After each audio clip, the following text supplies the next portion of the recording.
My Philosophy of Education by Sawyer Seville. What is the philosophy of education, and why should it be important to you? Behind every school and every teacher is a set of related beliefs, a philosophy of education that influences what and how students are taught.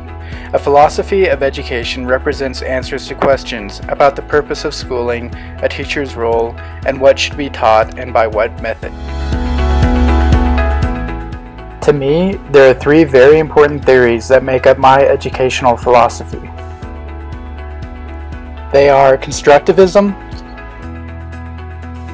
scaffolding, and cognitivism. Constructivism is a theory based on observation and scientific study about how people learn. It says that people construct their own understanding and knowledge of the world through experiencing things and reflecting on those experiences. When we encounter something new, we have to reconcile it with our previous ideas and experience, maybe changing what we believe or maybe discarding the new information as irrelevant. In any case, we are active creators of our own knowledge. To do this, we must ask questions, explore, and assess what we know. Constructivist teachers encourage students to constantly assess how the activity is helping them gain understanding. By questioning themselves and their strategies, students in the constructivist classroom ideally become expert learners. This gives them ever-broadening tools to keep learning. With a well-planned classroom environment, the students learn how to learn.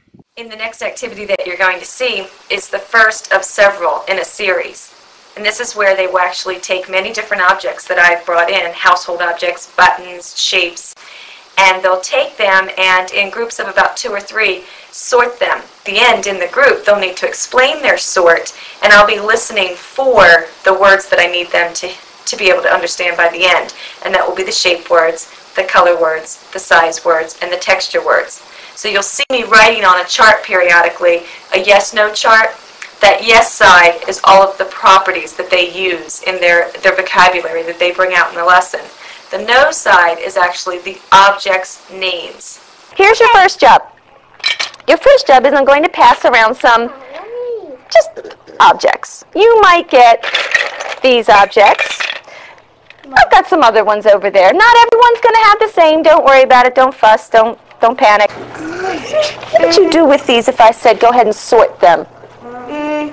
Like put some blue stuff in this pile and put some red stuff in this pile and put some yellow stuff in this pile. Very cool. You know what? I'm going to write some words that you said up on our yes side, and I'm going to do this all day long. And I'm going to be writing some stuff on the no side all day long. And at the end, when we're done, the yes things are going to tell you what we're talking about today. So I'm going to write red, I'm going to write blue, And yellow. and I'm going to write yellow, but that's all I'm going to write for now. Then I'm going to stop. Would you three use this bucket? I'll go.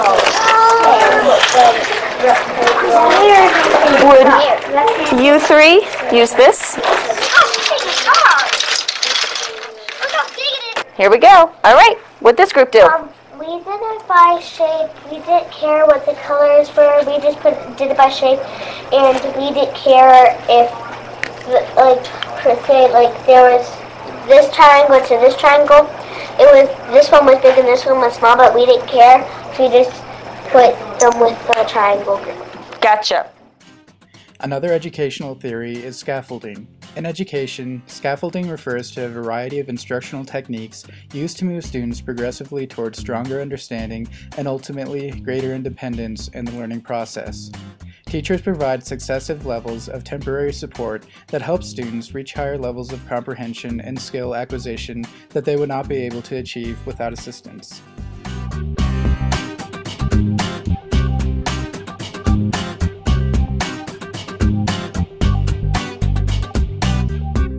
Scaffolding theory was first introduced in the 1950s by Jerome Bruner, who was a cognitive psychologist. Scaffolding is widely considered to be an essential element of effective teaching, and all teachers, to a greater or lesser extent, almost certainly use various forms of instructional scaffolding in their teaching. In addition, scaffolding is often used to bridge learning gaps. For example, the difference between what students have learned and what they're expected to know and be able to do at a certain point in their education.